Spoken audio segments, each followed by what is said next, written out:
Hello and welcome. This is Rasheem, the host of The Counter Narrative.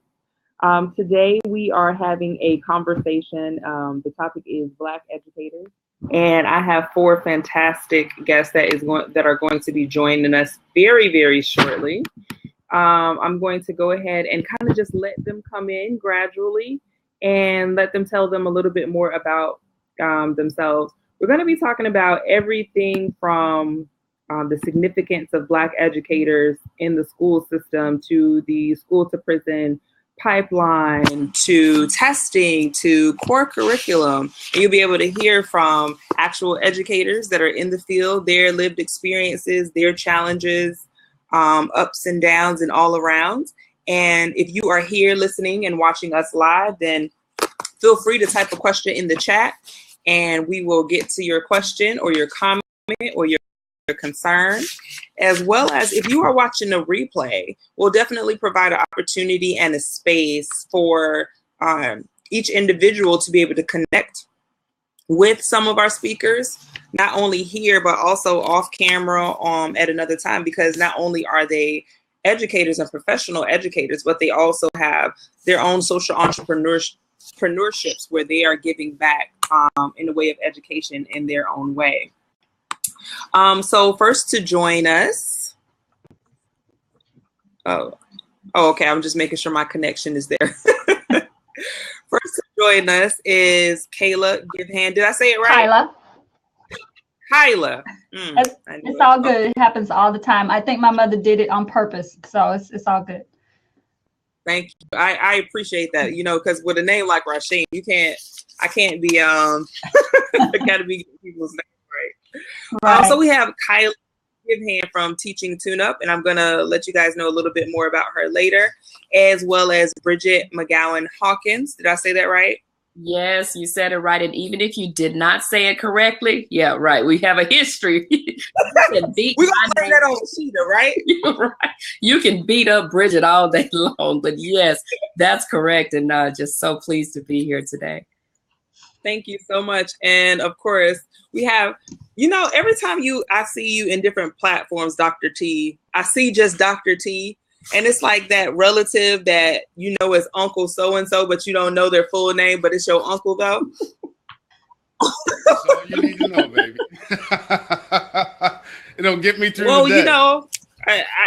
We need, what I really wish that I would have had right here in front of me is your full name, because mostly I know you as Dr. T Educates, and I know you from the Lighthouse Education Foundation.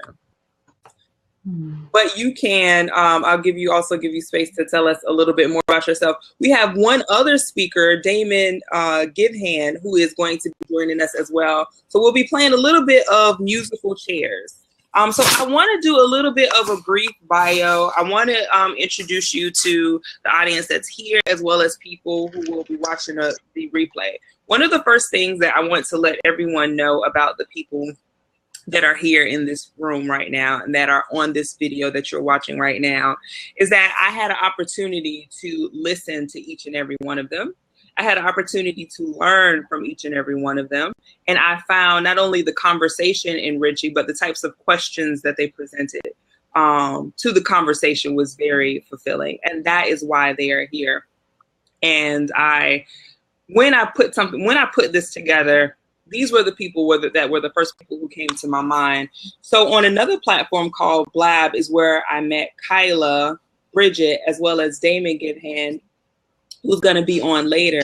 And they were hosting their show, Teaching Tune-Up, helping and supporting teachers in their process as teachers pour into other people so often. It's not always that they get an opportunity to pour into themselves, get teaching techniques, and just kind of work on their inner and outer selves. And they were just sharing content week after week on there. And it was a pleasure to engage with them on that platform.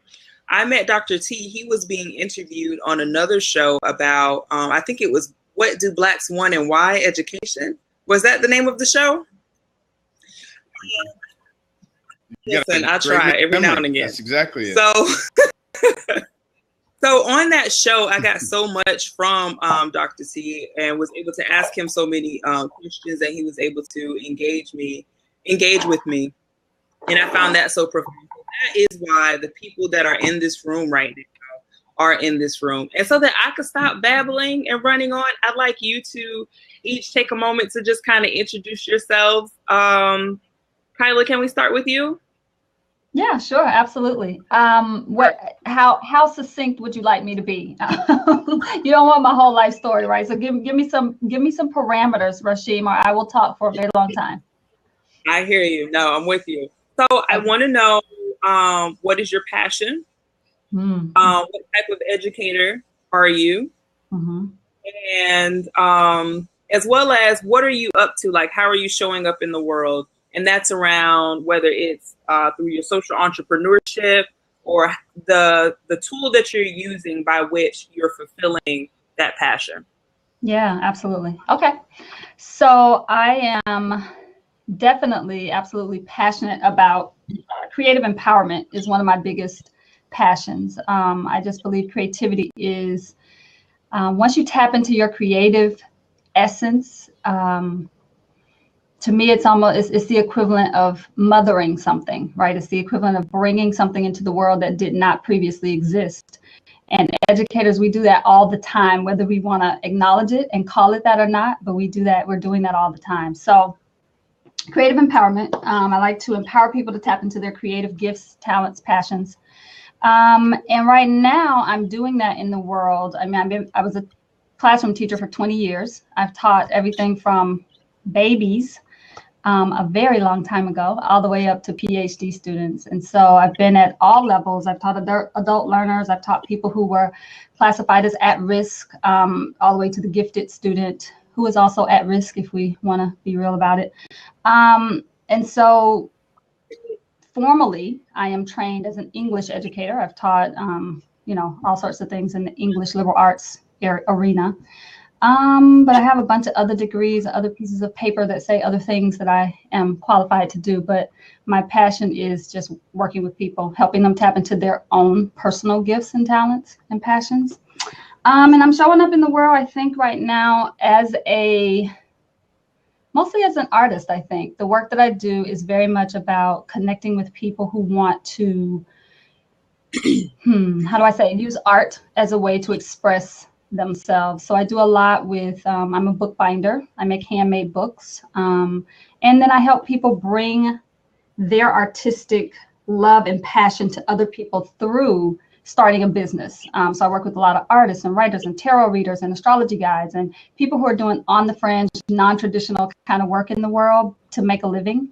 And I help them get those businesses off the ground, and figure out how to navigate social media and how to use all of those, how to leverage all the things that are out there right now for us in this world, which is like ripe with, the ability to do that. So yeah, I think that answers the questions that you're asking me. It does. Thank you. Is that good? Yep.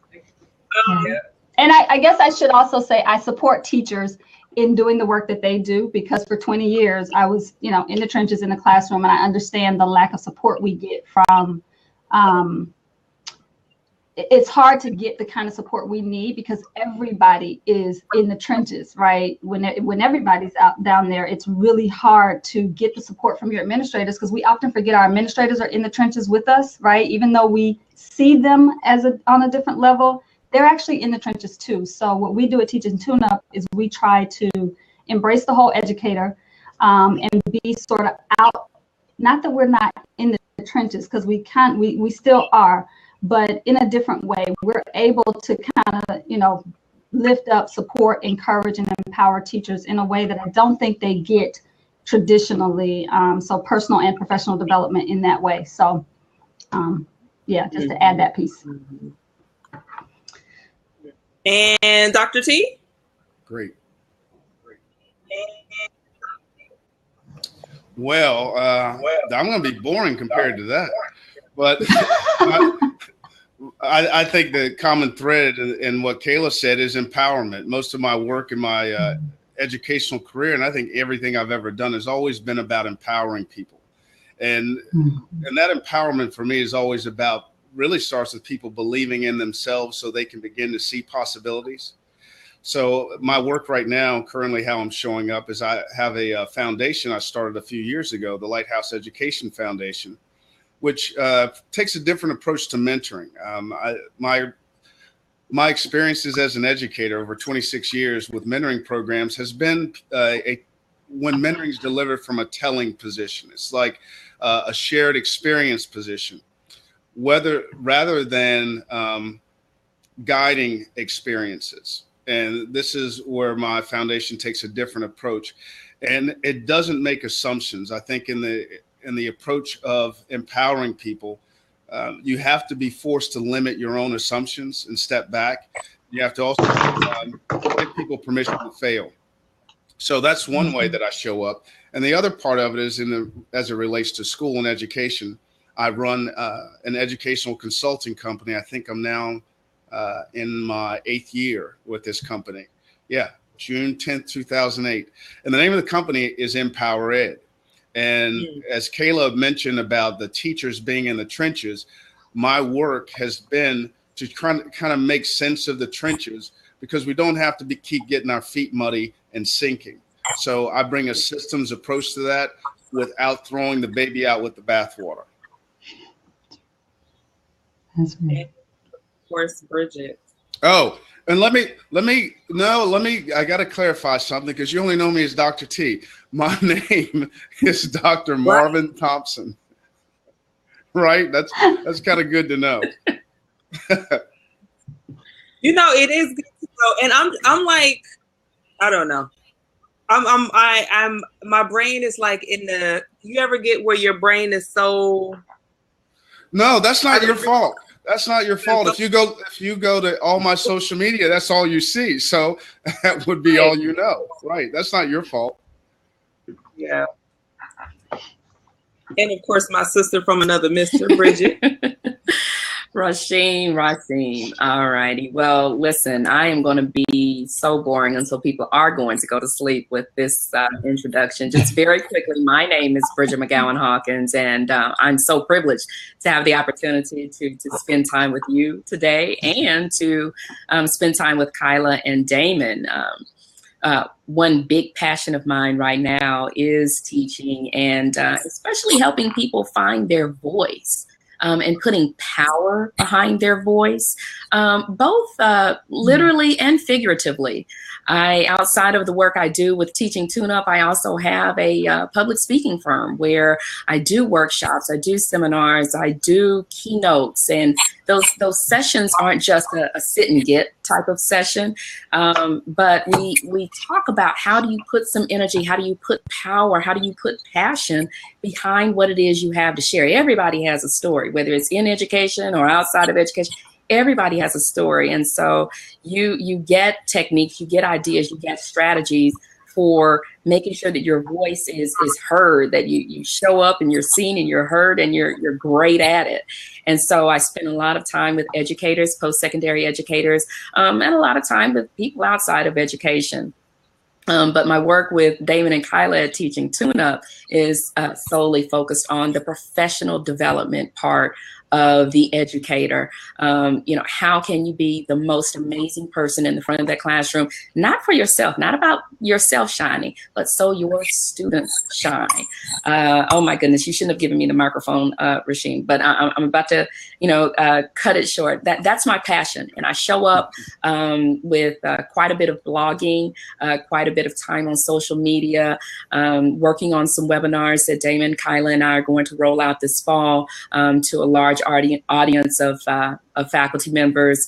That's how I show up. And I think you asked what type of educator I am. Let me tell you, this has been an evolution. So if there are any former students watching this and you hear me say something like, oh, I'm a fabulous teacher, and you're thinking, yeah, right, not back in 2005 when I had you. I'm just keeping it real. I have not always been the educator that I am today. And you know what they say, hindsight is 20/20. And I tell you, if I knew then what I know now about learning and teaching, I would be a dynamite in the classroom. So now I'm a lot more flexible educator, a lot more understanding educator. And I believe in second, third, fourth, fifth, however many chances I can give you until the clock runs out. Seriously. That's that's the educator that I've become. It's not about how quickly you can learn it, how quickly you can figure it out. Just figure it out in whatever amount of time it takes you to do it. And I'm going to be there with you up until, midnight figuring it out with you. So yeah, that's a little bit of the Bridgett McGowen-Hawkins story. Awesome. So thank you all. And again, Damon Givehand is going to be joining us shortly, and I'm going to allow him a space to introduce himself. With me, I am not yet a formal educator, but we're working on that. We're at that PhD candidate status right now, working that out.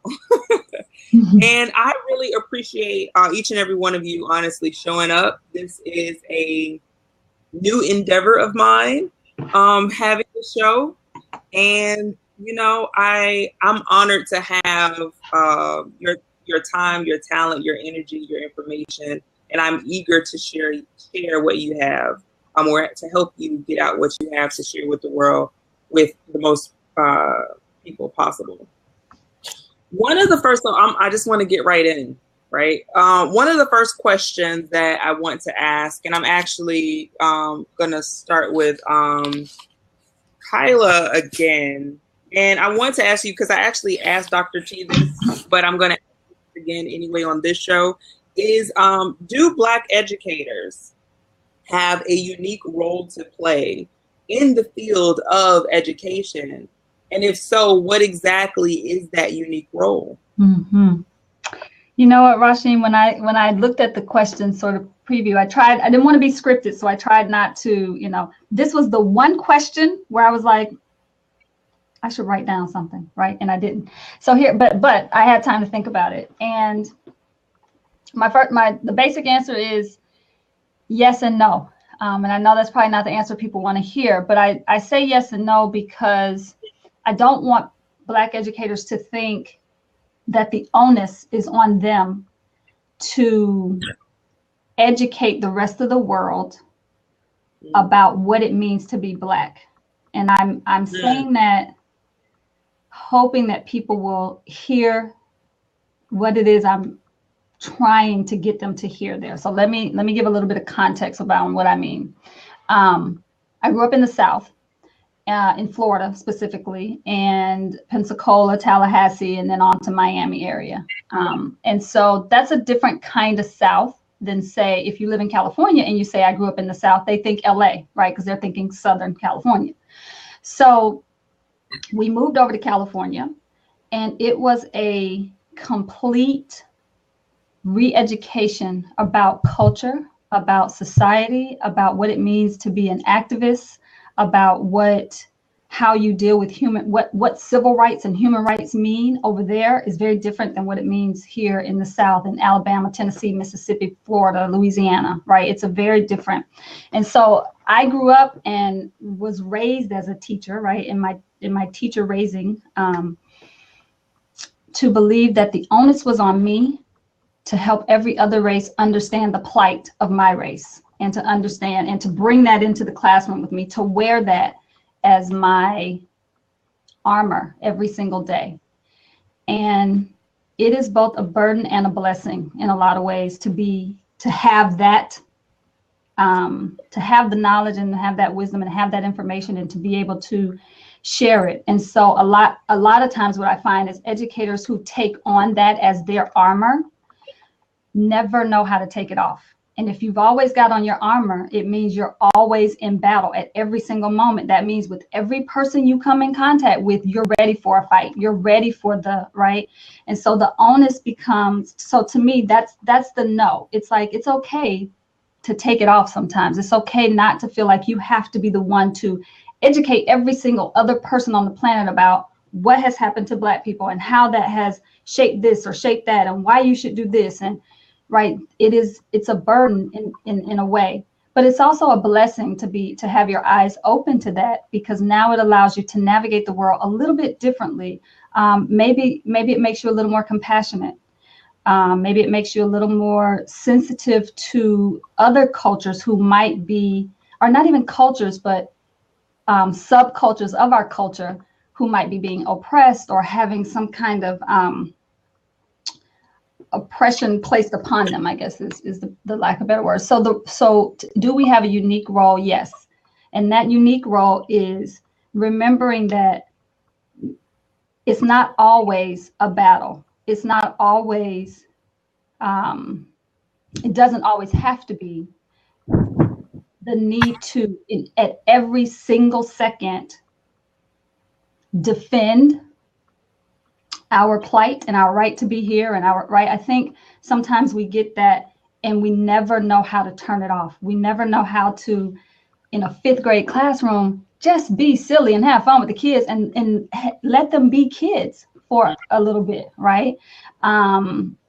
Teach them vigilance, teach them what it means. You know, we've got Black young males that need to understand what it means to be growing up Black in America, but that is not the only thing they need to learn. And it's not the only way for them to navigate the world. And it doesn't have to be the only thing that defines them, right? And so when I say yes and no, what I'm saying is yes, we need to be vigilant as teachers. We need to pay attention to where the lessons aren't happening and make sure we are filling those gaps if they're not happening. But we also need to allow our students to be where they are, because there is growth in that as well.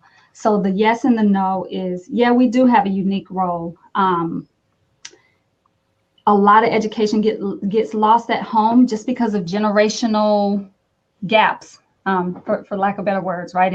If my mama didn't teach me about XYZ, some of that onus does come into the classroom with the child. They come there, they're ill prepared for XYZ, whatever that thing is.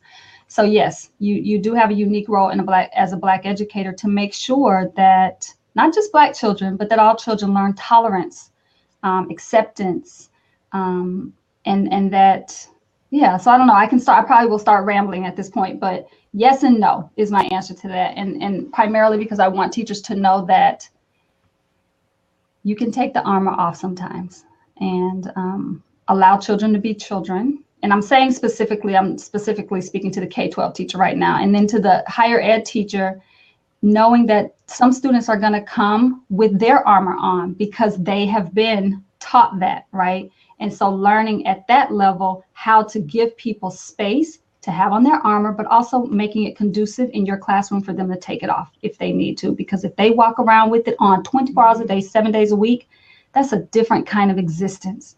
And if you can create a space for them just for a little while where they can lay it down and maybe rest and have a moment to explore what lights them up, not what the world tells them has to light them up, right? So that's my yes and no to having that sort of unique role in the classroom, because I think by nature, Black educators are nurturers. And I think if we can tap back into that nurturing spirit that we just innately have, I think it will go a long way in the classroom. Thank you. Yeah, and you know what? I'm gonna jump out so Damon can jump in, because I know he wants to say something about it. I was just looking at the time. Okay, like now, when am I gonna? I'm gonna let him pop in, but trust me, I will nudge him if there's a question. I'm like, I gotta say something, so let me in. I'll nudge him. Do that. Please do that. And thank you for sharing. Okay, Bridgett, I want to hear what you have to say. Black educators, do they have a unique role to play in our education system? And if they do, what is their unique role? I'm sorry, if they do, what was that second part?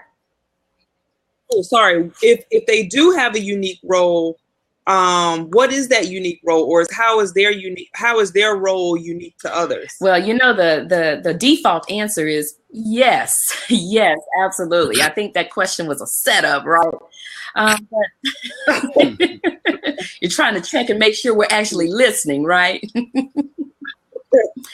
I think the role that Black educators play is making sure that another perspective is shown on content. And this is what I mean. Oftentimes, content in the classroom, be it textbook content, be it supplemental materials, is written from a different perspective. It's written from a perspective that can be foreign to the Black child, that can be foreign to the Black student. So the role, in addition to what Kiala shared, the role that the Black educator plays in the classroom, plays on a campus, plays in education, is making sure that students see content through a different lens, and that another perspective is added, that another layer of conversation takes place. Yeah, I'm just going to be succinct about it. I mean, I think about, well, so much about being succinct. Now I'm going on. I think about the online communication course that I teach. And there are so many instances where I will share personal anecdotes from, you know, the world of work or my personal life or from my days of being a student, and I'll connect it to the theories that we're discussing that week. And it brings to life for students a concept that, you know, it was nebulous. It was foreign to them. But when I share with them my perspective, and not just my perspective as the teacher in the class, but my perspective as a Black educator, as a Black woman in, you know, in the workforce, they say, wow, I never thought about it like that. You know, we might talk a little bit about marginalization. We might talk a little bit about generalization and overgeneralizing, and nonverbal. Oh my goodness, nonverbal communication is huge in that classroom. And some of the stories that I share with them, and personal experiences that I share with them, where I talk about how nonverbal communication can be misread so often, and how many times that has happened with me, both on the receiving end and on the giving end. So I think a role that we play in the classroom is just making sure that students are able to see the content through other perspectives, namely the Black perspective. No, I appreciate that. I know I'm going to mispronounce her name, but there's a TED Talks on the danger of one story, you know, like the danger of everybody learning through one story. Dr. T, I'm going to let you go because I remember what your response, I remember a part of what your response is. And then after that, we're going to let Damon introduce himself and then give us his response. Do you want me to repeat the question? Well, when I look at what role do Black teachers have in education today? Is that right?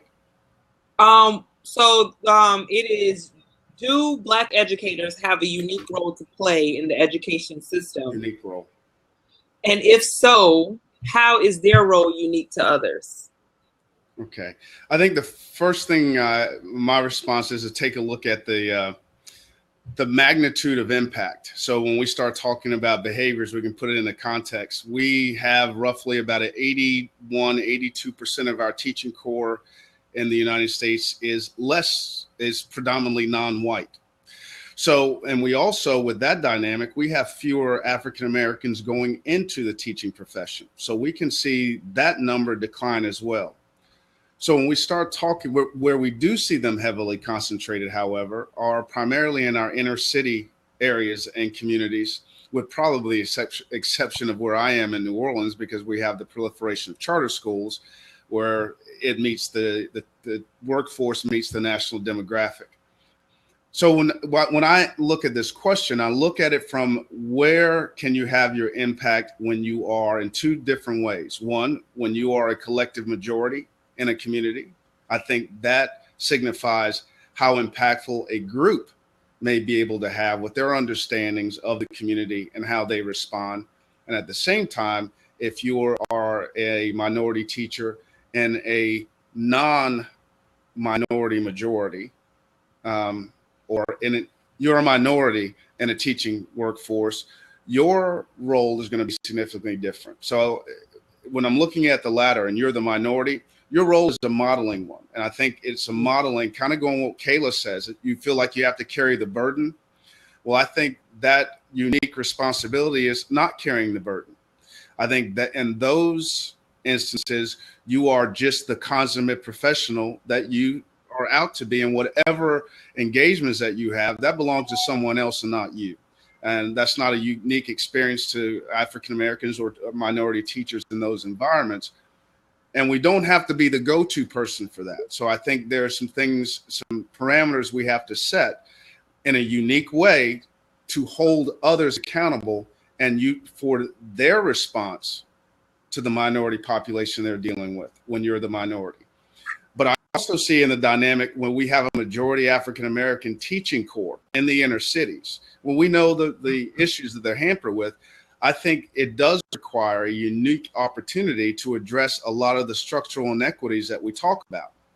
And I think that particular population has a unique opportunity to have a strong advocate voice, not only in terms of pointing out what's needed, but holding their ground and developing next steps towards it. The system and structures in which we work are already used to our complaints. They're already used to us becoming aware of the structural inequities. They're already used to us pointing out what's being done. What they're not used to is us moving forward with our own systems and acting to improve our own conditions in those same settings. So for me, that's the very unique opportunity, particularly in that latter setting, where we as African Americans have a greater opportunity to have an impact. Okay, so a bit of what I heard is a bit around advocacy, somewhat of challenging the system, and also aspects of I love that how you reference back to something that Kiala said earlier about taking on a responsibility. I can say that I have experienced, I don't know if I've experienced directly in education what she's referring to, but I have experienced as like the Black intellectual in white spaces to be so explain. Damon's nodding, he's seen it. Right, to explain to us this, and then some aspects of me are saying, I don't know this because I'm Black. Like I don't intuitively know this stuff. Like some I live, but some I actually had to study, and I cared enough to read on people who have, done this. And I definitely understand when Kiala was talking about the bird and the bat. Damon, please introduce yourself to us, and then please do answer the question. Well, first, Rasheem, thank you for having us to the show. I appreciate being here, and I really respect the space. Dr. T, good to meet you. Nice to meet you, Damon. And Bridgett, hey. All right, brother. Pleasure to meet you, man. No doubt. All right. So my name is Damon Givehand, as Rasheem alluded to. How I think I heard the question was, how do you show up in the world, and what is your passion as an educator, or just and then general passion? What are your mechanisms to see that passion through? Okay, so if anyone visits my website, you'll see that my passion is really around happiness, and looking at happiness in different ways through different lenses. Like what will optimize or maximize our possibilities of being happy? Because we know that we can focus on a pleasant thought at any given moment, and in that thought we can find joy. But there are things that can happen to us in our life that can interfere with that thought. For instance, if health goes awry, poor health can get in the way of focusing on that thought, or something like financial hardship, or living check to check and struggling week in and week out. That's not a happy existence. So what can we do to make happiness more enduring? So my passion is really about helping people actualize enduring happiness, so in the moment and beyond. So health is really my specialty. The foundation of my philosophy is yoga. So I really embrace yoga, and I like to spread that. I'm disappointed that I got introduced to yoga in my mid-30s. I'm like, what could my life have been like if I had been exposed a little earlier? So I want to expose young people to yoga. Not this, we talk about the Black intellectual, but there's also this whole idea of yoga is this thing, and you have these scholars out here that perpetuate this idea of yoga philosophy being a certain way. And yoga is really this human system of self-improvement. It's the oldest self-improvement text in written form that we know of. I mean, But you can go back to the inscriptions in brick or write, what's written in brick in Egypt, and you can see yogic poses. So we know that this is a human thing and it has evolved over time. So it's not confined to just India, or it's not this thing that's related just to a particular religion. It's really this human science. So that's the philosophy, or that's the foundation of my philosophy. And I call it the RICH philosophy. And RICH is an acronym for radically intent on cultivating happiness. And Kiala and I, we run with that, because you can have $1 billion, but if you're not happy, you're not rich. All right, so that's my passion.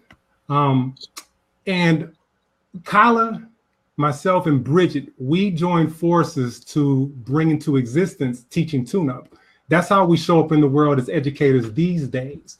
And what's unique about us is that we individually show up in our own way. Like Bridgett shared with you how she has the public speaking website.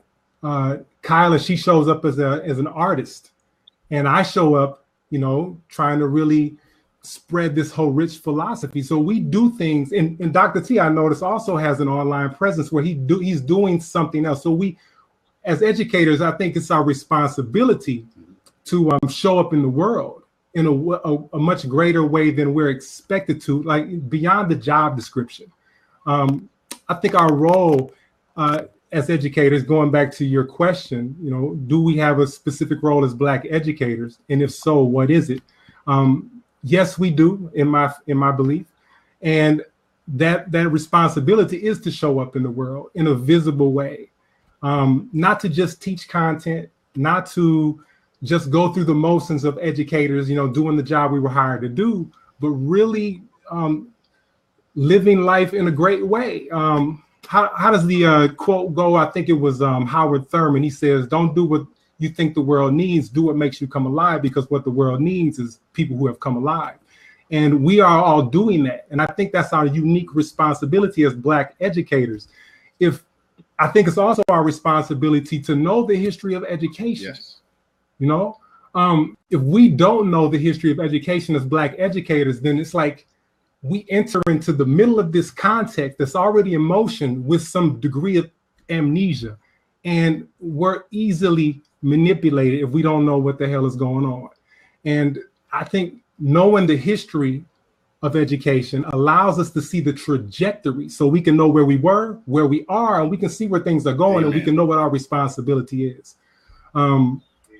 There was a quote about 100 years ago from, who was it, Woodrow Wilson, and he was talking about these, in education, we want to have two types of education, that will be fixed towards two different classes of society. One will be a liberal, you guys can go look it up, I can't remember what the exact quote is, but one will be a liberal education, and the other type of education will be the type of education that's for a much larger class of society that is geared toward necessity. Mm-hmm. That's interesting, because when I look at education now, we've kind of gotten away from what the word educate means, and it means to develop from within. So it's a spiritual thing when you think about what education is, but somehow education has taken a turn. And when young people think about college, they think about job preparedness. Like they go into education trying to declare a major that's going to help them get a job. That's not education.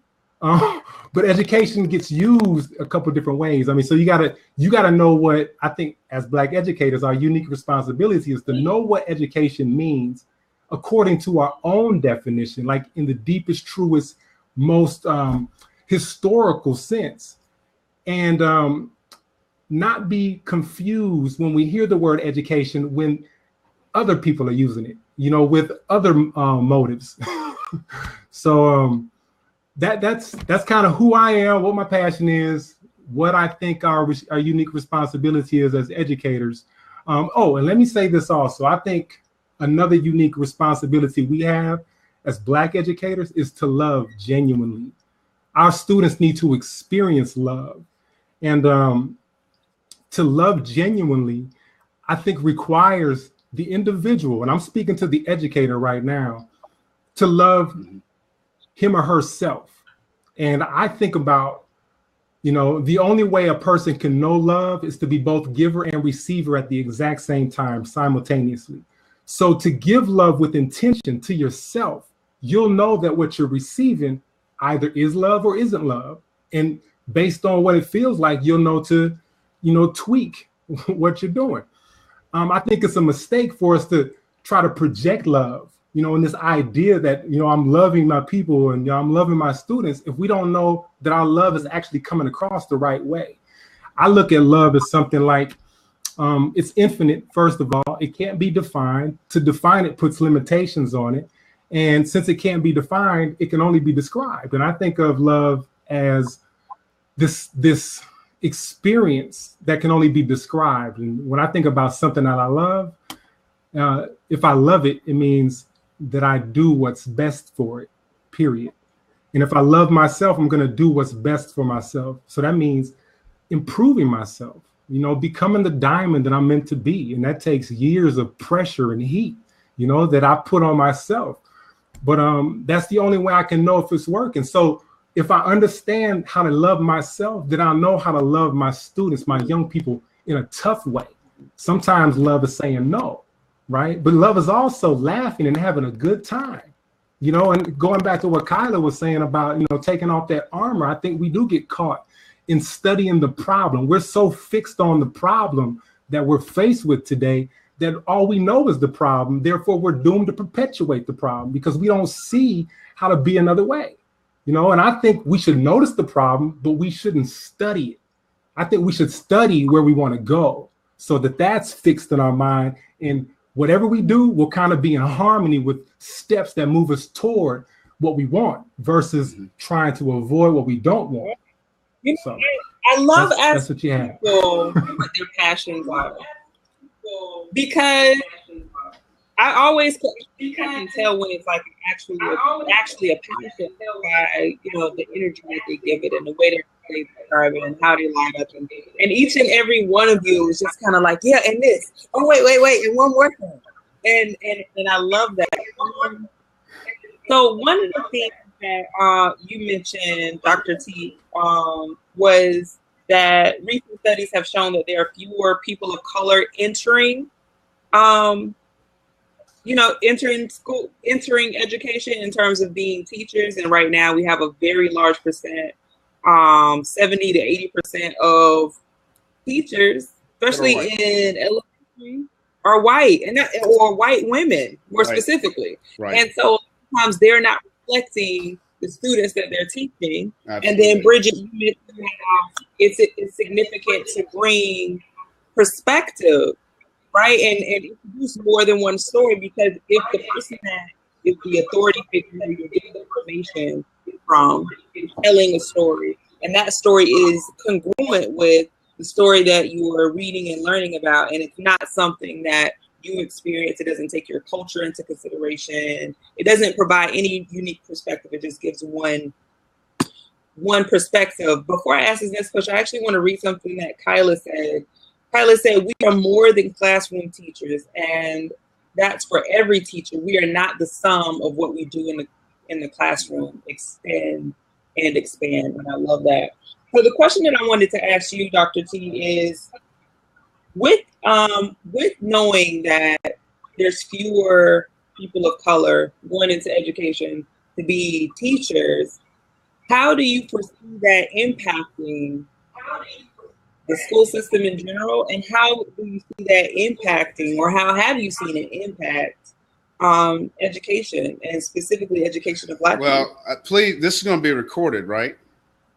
All right, good, because I want to be able to start writing a book from that question, because that one question will give you, and it's like a rabbit hole, and you can work your way backwards to where I start with and why it exists. So when we start talking about how we get more Black teachers in, keep in mind, this has been a pretty much a holding pattern for our educational workforce since its inception. This really isn't new. Why it's becoming to the forefront and why it's becoming so more evident. You all know that the term I'm about to use. There are more people who are woke now than there used to be. So when we start talking about being woke, well, we're woke to what? We're woke to media influences that shape perceptions of ourselves and perceptions that others hold towards us, and also their behaviors towards us based on those perceptions. We're woke about what the system structure and how it operates and how it influences us, how it negatively impacts us. So the question when we start looking at this goes more to the general public awareness that this dynamic exists, because for the first time in the history of this country, those brown, black, and colored voices are more likely to be heard than they've ever been heard. Although the workforce is going to be over 80% white, the population as a whole is declining. So we have right now in the United States, the fastest growing population is Asians, then Hispanics, then African Americans, and then the white population. So it's not just the order of growth. Now we're talking about rate of growth. We already know that in 30 years, and we're 20 years ahead of time, actually, by 2042, the United States will be a minority majority. And what's unique about that is there will not be a true majority as we've always known it to be. So in your first question about our uniqueness, and then the second question, they're all going to roll in together because it's going to tie into why we're awoke. We're not awakened by accident. There's actually events occurring in the world right in front of us every day in your own neighborhood, in your own city, that you may not actually point out, but you notice something's different. We hear it in the rhetoric of the politics of the day. We see it in the politics and the landscape for the last 8, probably 10 years. But what you're going to see now is more opposition to those woken voices. And this is why it's so important that we have strategies rather than observations, that we don't advocate based on a right, but we advocate based on knowledge, that we share information based on what we've learned about what works best for us, about what our needs are. And if you recall, I gave an example in the last conversation we had, and it comes up often. I actually had someone, I'm in New Orleans, I had a white friend of mine ask me, he's lived here all his life. I respect him, didn't respect the question, but I respected him. And he said, Dr. T, how come, and he goes, I hope you don't get offended, but how come, y'all know what's coming when you hear that question, right? So he said, and Ray, I know this guy will see this. I love you to death. But he said, how come our kids don't use proper language when they speak? I said, well, let me give you an education. Poverty limits knowledge. Poverty has you focusing on different things. So you're looking at the kid, and you have to understand that parent came from poverty too. So assume one thing. That child you're looking at, that parent you're looking at, I always assume they're giving me and gave that child the best they can give them. And the best they can give them in terms of school preparation is a limited preparation. And I'm going to give it to you as very simply as you ask me in the context of your question. The average child of poverty, whether they are black or white, because I can take it to the hollers in Virginia, where I used to work with little poor white kids who look just like my poor black kids in New Orleans, because poverty doesn't have a color to it. It has a behavior to it. So, and you're going to see more of that. Color is going to become less of an issue in poverty. And this is why it's so important when we talk about it in terms of education. But a poor child, regardless of color, which is going to become more prevalent in the next 20 years, has a limited vocabulary of somewhere between 3,000 to 5,000 words when they enter school. A child in the middle class and upper middle class comes into kindergarten with a vocabulary of 10,000 and up, 10 to 14,000 words. Those words alone, that word bank alone, is significant, because the bank itself, when you start looking at what the words are, we're just talking about numbers now. Now we move to the level of quality. You're going to have briefer words. They're going to be shorter, and they're going to have fewer syllables. When you get into the other population, they're going to have more syllables, and they're going to have more meaning to them. So by the time you get into first and second grade, where you begin to explore reading, our kids fall off. They fall off dramatically, because those kids who came with a greater word bank with more syllables to it and better understanding are quicker or able to assemble those words into meaning much sooner. And I gave an example, and I said to my friend, because I said, as a white dude, I've seen you do this. When a black kid comes up to you and they ask you a question, you give them one or two word responses, right? He goes, well, I haven't thought about it. I said, I've watched you. I've seen it. Yes. I've seen poor mothers do that. No, boy. Yes, girl. Stop that. You know, you're going to get something. You're going to get this next. Those broken sentences is what they take into school with them. So those are some dynamics that we have to outgrow. And we as educators don't need to hold that information to ourselves. That's information we need to start passing on to our parents who are awake, who are woke, who understand the structural differences. So when we talk about advocacy in our community, this is a level of advocacy that has to start imparting knowledge to our people so that they can begin to move beyond looking at the problem and pointing out what's being done to me. Because that used to be the new, I'm 52 years old. That used to be new knowledge in the 70s. And that's why we have the black leaders that we had during that time. That's the voice they brought to us 30 years ago, 40 years ago. They brought us the boldness, the awareness to be able to point out the problems. And we have lived in that for 40 years. As this population growth changes and we get a greater voice, as we have, and I can share with you later in the conversation, the United Nations just released a report that's going to come out next week on the state of the United States and its treatment of African Americans. They came and set a team here from January 19th through January 29th, visited 4 or 5 cities, prisons, court systems, you name it. And this report pretty much talked about the disparities in every phase of Black life in America. If we still live on those narratives that come out of that, and we don't begin sharing those nuances, and this isn't about holding each other accountable. Well, if I give you that information, I say, hey, mama, you know what? Your child's going to stand a better chance in school. Did he just upset you? I need you to tell him why. You don't have to sound like a professor, but you got to start moving to full sentences. You got to start moving to this, because those are the little things that limit us.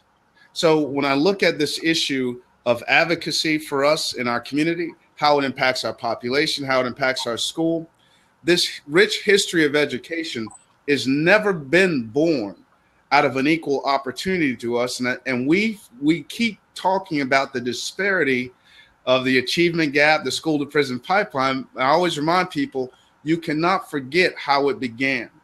And I learned this from my dad. However you go into something is what you're going to get out of it. We went into this forced.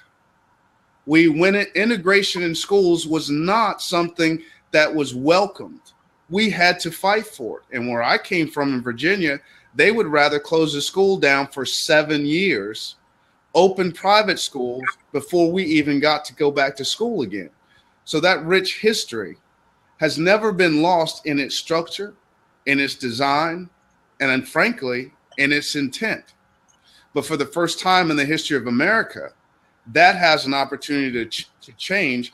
And Rasheem, and I'm not pandering, but it's even through forms like this that those mechanisms and those wheels start to turn. Thank you for that. Your check is in the mail. You mentioned about the language, Dr. T, and I love what Kiala said. She said, I love that Dr. T is saying vocabulary bank. Language is absolutely a currency in academia. Yes, it is. I want to hear from Bridgett. Tell me, what are some other ways, what are some more ways do you see that parents can potentially support teachers in this effort? Like Dr. T mentioned in terms of, just basically like helping and supporting with language. Damon also mentioned, I love what you said about loving, because I think that we just say sometimes that we love, But like love means like your capacity to love is probably going to be challenged, especially when you deal with children, because you know you got to still love them even though you don't love their choices. So can you give us some of Bridgett? What do you think that that parents could do to help teachers, and what are some things that teachers could probably do to help parents? Absolutely. Thank you for the question. I want to go back to something that Dr. T shared that truly resonated with me. I have taken several courses in criminology and juvenile justice, and one of the theories that we talked about was strain theory. And, you know, and it's very simplistic. I mean, just thinking about the word strain. I mean, when you're in a certain situation, you are going to behave based on that environment. And if you are in a financial strain, your actions are going to be driven by that financial circumstance. And so what you were talking about when we were talking about being from a low income household, you do the best with what you have. And at the top of the list of priorities in a low income household is not correct grammar and punctuation and mechanics and so on. It just is not. It's not a part of survival in that household. And so that's what you think about. You think about what is going to get me from one day to the next day, and making sure that my subject agrees with the verb is not going to cut it for us. So to connect back what you were saying in terms of what you were asking me, Rasheem, in terms of what parents can do, I also want to draw on what Dr. T shared in terms of, and it was there and now I lost it. But anyway, what I want to share is that I think it's incredibly important that parents ask teachers, what can I do in the house? What can I do once my child comes home to further learning? I think exposure is incredibly important for young people, and a lot of times from the lower socioeconomic groups, they're not exposed. They're not exposed to as much as children who, you know, come from different households and have different privileges afforded them. So I think it's really important that parents constantly ask, what can I do to extend the learning that's happening in the classroom? Any small thing that I can do, low budget, high budget, mid budget, what can I do? What can I say? What are some things that can happen at dinner time? What are some things that can happen at bath time, bedtime that I can do? I would also encourage parents to talk to other parents. Talk to parents who have children the same age as theirs, who don't have children at all, who have children who are older, but talk to other parents and get other voices. I would encourage them to, you know, just find other people that they respect and have conversations with them in terms of, I want my child to be the best that he can be, period. And I am trying to garner all the tools that I can in my arsenal to make sure that he gets the best shot at life that he can get. So have the conversations constantly is what I would encourage parents to do.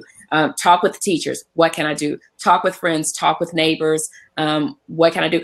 Ask their children, what can mom do to help you? I want to see you soar.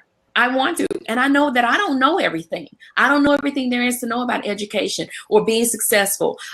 So you know, how do you learn best? I mean, do you need to read more? Do you need to talk more? Do you need to write more? Do we, you know, what can I do to help you just be the best that you can be? So talking more, I think, is incredibly important. Back to what Dr. T was saying in terms of have full sentences. Okay. Yeah. You know, you've got to have conversations. I grew up in a rural environment. We did not have a lot of conversations in the household where I grew up. We just did not. There were a lot of things that were not said that should have been said. There were a lot of things that were not said that I didn't hear until I was much older. Yeah. And I feel like I was put at a disadvantage, you know, but whatever. When you know better, you do better, you move on, you keep it moving, right? But yeah, it's important that parents acknowledge that they don't have everything, but there are all kinds of resources out there for them to give their child just a fair shot, a running start at the stars. Yeah. I'd like to piggyback on that. Bridgett, you gave some great answers about parenting, and that especially in poverty, right? And I want to make sure I clarify every time I bring this up when we talk about blacks. Every black person is poor, but that's where our challenges are. So I want to put that in the context. So when I bring up poverty in our relation to our problem, I'm speaking to that achievement gap area where we know it's layered in that arena. So I do not want anybody to think that I'm even perceiving or sharing that all black people are poor. But in any case, one of the things that I found helpful, one, it was a challenge in poor communities, is parents feeling threatened by helping. I may not be able to do the work. I may not know how to help my child. And I may not want to expose myself to my child that at this point in the 4th grade, you know more than I do. So one of the things I always encouraged my teachers to do when I was a principal as teams, I always had them work in teams, was to send a list each month of what you were doing. So it was no surprise to the child or to the parent what we're focusing on for this month in English, reading, science. And the other side of that, and it's not extra work because you got to do your lesson plans anyway. You should have already mapped that out. And sometimes the people who complain about it, I just a little trick for principals who might hear this. If they say they can't, that's somebody who ain't doing their lesson plans anyway. So they sent that home, but along with that was under each heading about we're working on subtraction. Please encourage your child to do 3 things. So we gave parents homework. So we didn't say, oh, you don't have to do the homework. That's not your job. You already went to school. And but let me stop you really quick because I'm getting from the chat that the screen went black. And I think it's because I scheduled it to be for an hour. But what we are going to do is I'm going to drop the link, if you guys will bear with me, to the channel. And we're going to go over there where we have unlimited amount of time because there's no scheduled event. So just click on that. And Dr. T, if you don't mind starting from your point that you were just making. Sure, I can do that. If I can remember. Please. If I can remember. I'm going to start recording. So just go ahead. I'm going to record myself, move my mouth, and just play it. Go ahead. Not allowed. Not allowed. You have to absolutely share. So go ahead and click on that link to go to the channel. And I'm headed over there now I'm going to end this event and then we're going to start over there. All right.